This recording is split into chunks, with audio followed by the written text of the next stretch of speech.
make more meaningful relationships in both their personal and professional life. Hi, I'm Coach Lee Hopkins. My pronouns are he, him, his, and I want to welcome you to the Engaged Employee Podcast. Our mission is to emphasize the relationship between the employee and the workplace with the goal of enhancing engagement levels to create a more productive and satisfying work environment. While many organizations strive to create a more engaging atmosphere, they often miss the mark by forcing connection with big team building events like axe throwing or escape rooms. Those activities only leave employees with a short-lived sense of belonging. Organizations may also try smaller and more suffocating events like happy hours or group birthday celebrations that their employees feel obligated to attend. As a social connections and business culture coach, I've found that to create a stable, engaged, and productive workforce, there needs to be a shift in focus from mandatory fun and manufactured connection towards building trust and authentic conversation. Join me and a guest as we dive into social wellness strategies for the individual employee, techniques for developing interpersonal relationships with coworkers, and even some approaches for leaders to enrich the overall organizational culture. The Engaged Employee Podcast starts now.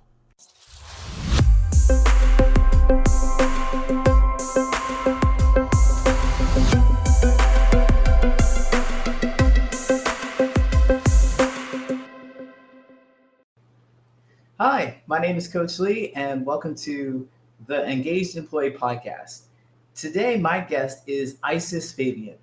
Isis is a consultant, speaker, and coach who has an extensive background in researching global workplace culture. Their work enables them to diagnose cultural issues that are systemically marginalizing certain groups and voices. They also support historically marginalized groups through coaching and workshops, validating and demystifying their experiences of the unspoken realities of corporate culture.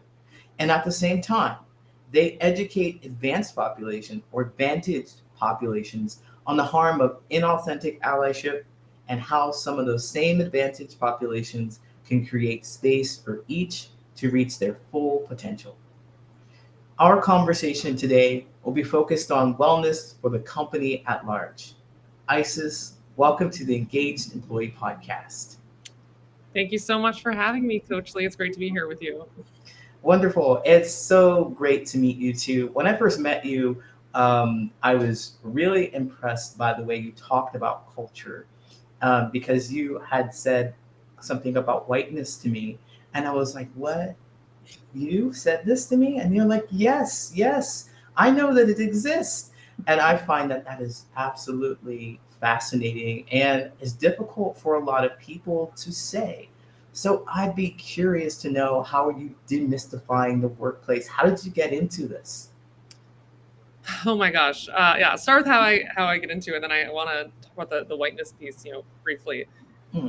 I started out, I have my background, educational backgrounds in psychology and economics, so I ended up working almost by accident in a diversity and inclusion research think tank.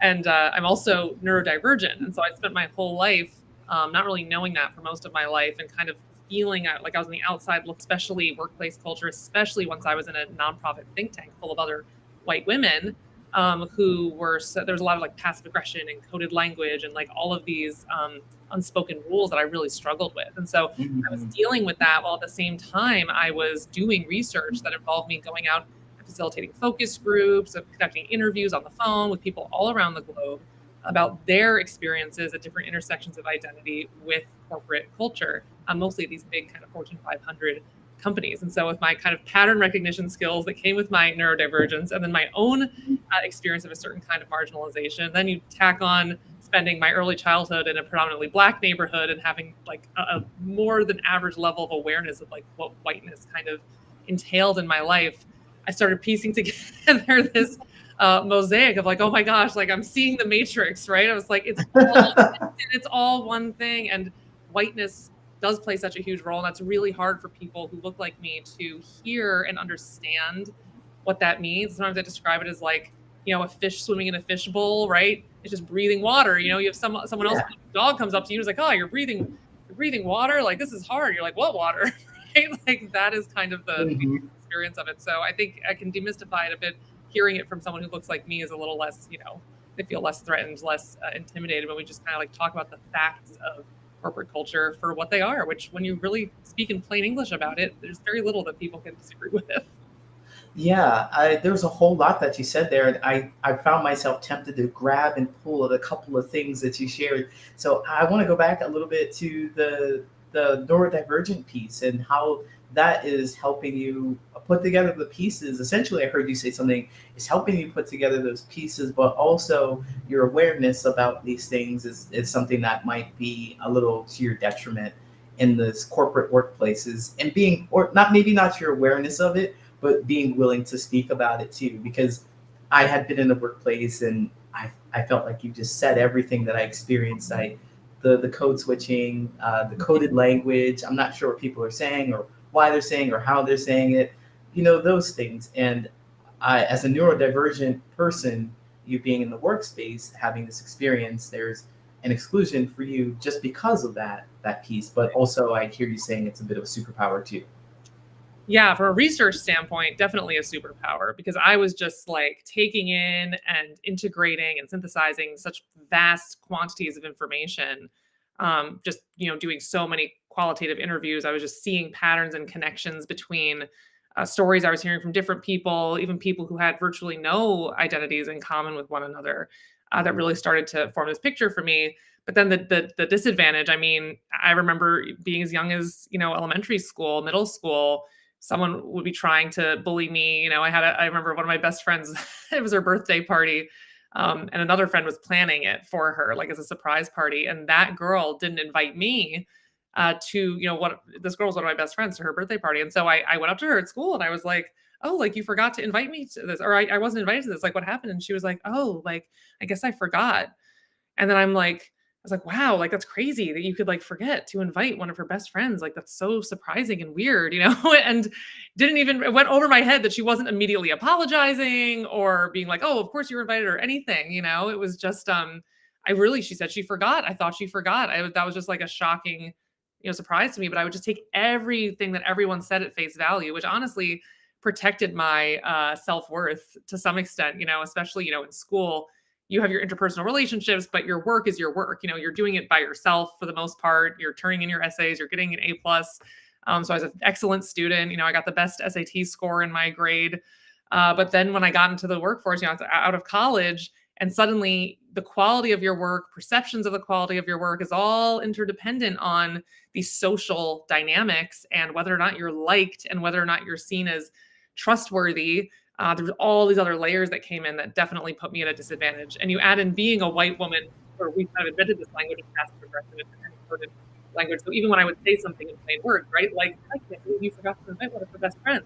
That's seen as saying something else. That's seen as saying, I'm on to you and we're in a conflict now. And I'm not buying it, but so often I would be saying one thing in plain English and a completely different interpretation would be made. Oh man, and that had to be frustrating. I was behind the scenes just chuckling a little bit. Oh, she forgot. Oh, and you were like, oh, that's weird how you would do that.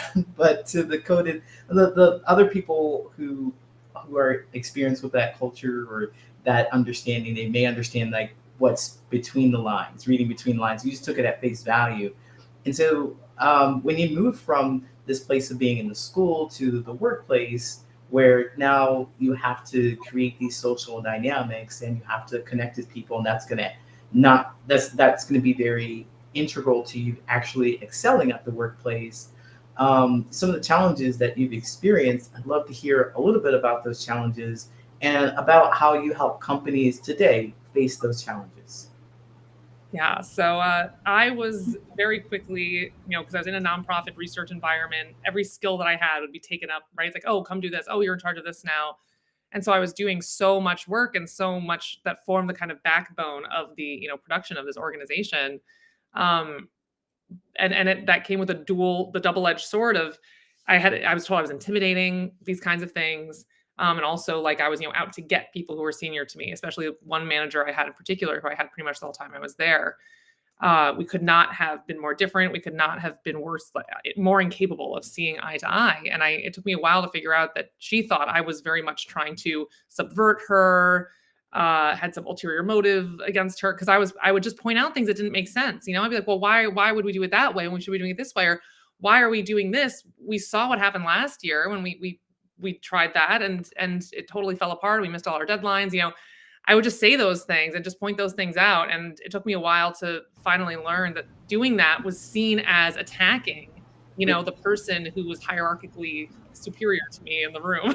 But you were just being a good employee, right? You Oh, yeah. were trying to keep the company in line with its goals. This is what I can't help but to smile at these experiences, because you're taking it with such a good heart, and you're taking it to, and you're learning from that to share with other people.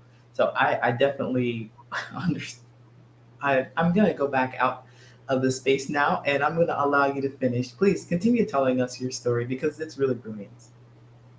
I'm glad you can relate. I think that's what I find, and what I find the most reward in the work I do is kind of sharing these stories, and how many people do find validation, and see commonality in their own experiences. Why I really like working with as a group coach, and just an employee resource group leader and that kind of function with people from historically excluded and marginalized groups, because I can come in and I can explain some of what they're experiencing, and I can demystify it for them, because that same pattern-based thinking is what enabled me to somewhat quickly, over the early part of my career, piece together, oh, okay, so this is what's going on. So this is why when I do this, it's perceived that way, et cetera, right? So now, flash forward, a decade into this kind of research and consulting based work on workplace culture, feel like I have a very clear idea of a lot of the misalignment and miscommunication that happens between senior leadership and junior most people. Because keep in mind, I had my lived experience working in organizations, but also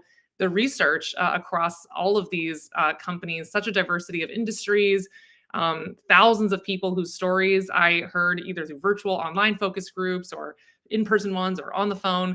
And so I build on that, massive repository of qualitative and quantitative data, because there's a lot of nationally representative quantitative data in that research as well, to inform, organizations and leaders about what's really often going on that they're misinterpreting from people in their workforce, especially women, especially people from racialized groups, neurodivergent people with disabilities, Gen Z.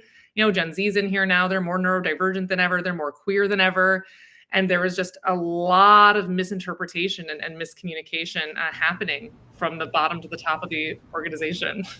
Yeah, I definitely understand and can imagine that. I love how you talk about, your lived experience, but you're also your research experience, your research around it. I'd be curious to know, who hires you? What kind of companies say, hey, I can use your help because there's something wrong here. I don't know exactly what it is, but they look for you particularly. Mostly it's smaller companies, nonprofits, these smaller organizations that have a younger workforce, or they're more mission driven. They tend to be more tapped into, concepts like decolonization and things like that. And they want support. Like they realize, they're in that zone of conscious incompetence. They're like, there's a gap here. We need help with this, with all the backlash to DEI. And there is the whole DEI, diversity, equity, inclusion, industrial complex. That I try to really stay separate from, because it causes its own type of harm, and there's no accountability, and there's tons of money wasted in that space. So it can be hard. Organizations that aren't really clear-eyed on what their problems are might not pursue any kind of support in that area. But I would say it's these smaller organizations that are mission-driven, that are a little further ahead in their journey, and then also ones where they're having these acute problems. They have people constantly misgendering, the non-binary people on staff. They have, quiet quitting, return to office, hybrid problems just culturally with, staff alignment, or neurodiversity, right? They have all these people at a higher rate than ever coming in disclosing that they're neurodivergent and saying, I have ADHD, I have autism, I need this accommodation, I need that accommodation. And they're overwhelmed. They don't know how to support managers. There's still a huge normalization of discrimination and stigma against people who have any of these, diagnoses. And so there's a tremendous risk of, discrimination lawsuits. So sometimes it's, an employment lawyer being like, hey, can you come help my client with this problem that they're having? Because they really need whatever behavior is happening or whatever manager is not getting it to like be resolved as quickly as possible. And so that's how I might come in to do workshops, or I might come in to coach a specific individual or coach a group of people, be a resource for your women, your population of women. If you're in this like little niche tech company and you have so few women and there's such a rare talent pool and you're worried about losing them, I might come in and be that career coach, career advancement kind of resource for them, or for your neurodivergent population, or to be a coach one-on-one for managers that are struggling or leaders that are really struggling to connect the dots on why they need to play this role in an organizational culture that is psychologically safe, where every person has an equal opportunity to reach their full potential. It's not about, oh, let me diversify my team. Is one of the biggest misconceptions I see, and what diversity and inclusion has really pushed that confuses people, is they're trying to reverse engineer an inclusive environment by saying, oh, I'll just get a bunch of Black people in here and then I'll fix it. Like, no, you're bringing them into like a freaking shark pool. Like they're not gonna stay. They're not gonna succeed. They're gonna be still working twice as hard to get half as much, if not worse than that. So Absolutely. You have to do the culture. Who's on your team now? Look at where you're at now. What are your engagement scores now? What are your 360s on your managers now? If you already have managers that are failing to hear their staff, you have people staying less than a year on average at your organization, why do you think bringing in people who are a different, race or ethnicity or neurotype is going to go any better than the one try to reverse it to be like, no, this is a leadership competency. This is a managerial competency for sustained, adaptive, expansive culture shifting, right? To create a dynamic culture that expands with everyone that comes into it. Not an inclusive culture, honestly, where it's like a homogenous core that, includes people into it, because you're still putting power at the center and you're still de-emphasizing the things that make people different and unique and emphasizing the things that make them the same. So that's not solving any problems. So yeah, that's kind of like the focus I have to shift away from when it comes to the diversity aspect. Wow, that was so powerful. I mean, I heard you say a whole lot of things about how relationships in our workplace are really, focused on what our leadership is doing. Essentially, if you're not doing something already, why are you going to bring somebody who doesn't understand your culture? If people are already jumping ship trying to get away from your culture, why do you think somebody else is going to enjoy being in that space just because you think that maybe they have a different thought process or different experiences? I don't know what it is, but I really like that you brought that up. And I know we're running out of time. I'm dying to ask you this question though, so I'm going to ask you that and have us go just a little longer. But I'm curious about, this is a big change. This is a big change for you to come into in a space. And I know they invite you in there. But with anything, I'm a coach too. And with anything, when you tell someone, hey, you might be the problem, nobody likes that. They don't like that. People don't really like that. It's hard for them to take it. They want to resist it. They want to point at other things initially.